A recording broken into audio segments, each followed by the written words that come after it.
on mun viimeinen video Galaxissa. Mennään suoraan asiaan. Meitsi joutuu jatkaa matkaa ja tänään käydään mun top 3. Tai ei tää itse asiassa ole top 3. Käydään vaan mun lempijuttuja läpi täältä. Ihan ensimmäisen meillä on tää pakastin. Miksi? Koska meillä on ruokaa siellä. Tää on ihan siis ykkösprioriteetti. Sä et voi tulla kuvauksiin mun 7 vuoden työuran aikana. Toi on ollut must have, koska mulla on aika pahasti tippunut ne energiat. Tähän voi laittaa jotain klippiä.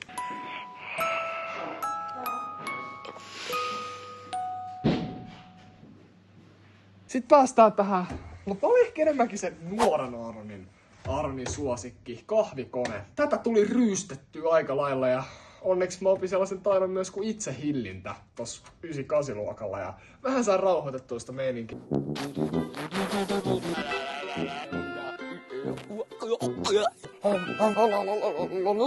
Sitten mennään käymään myös mun inhokkipaikassa. Tässä on syyt, miksi tää on mun inhokkipaikkoja. Täällä on valaistus kuin kirurgian leikkausosastolla.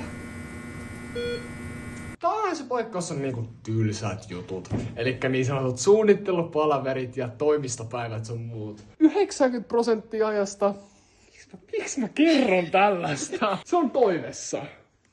Mä en oo tää nyt käynyt, niin täällä ei tarvii kaasamaista. Se on se, että tää on mukavempi.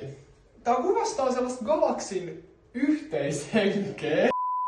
Kun mä tulin Ylelle, niin mun haastattelu tapahtui tässä lasikopissa. Mun faija oli kertonut mulle ennen sitä haastista, että vedä niin överiksi kun pystyt.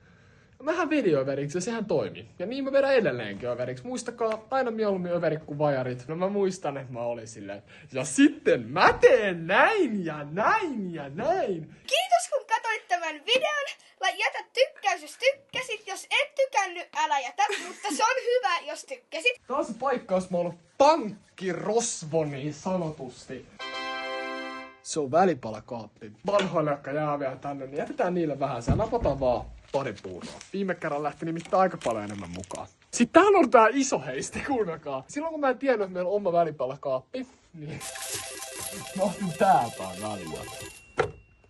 Ja näähän on siis lasten eväät, vain lapsille.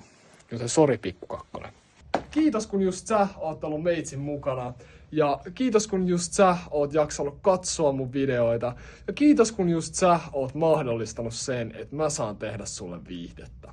Minä olen Aaron Räty ja me näemme jälleen kerran.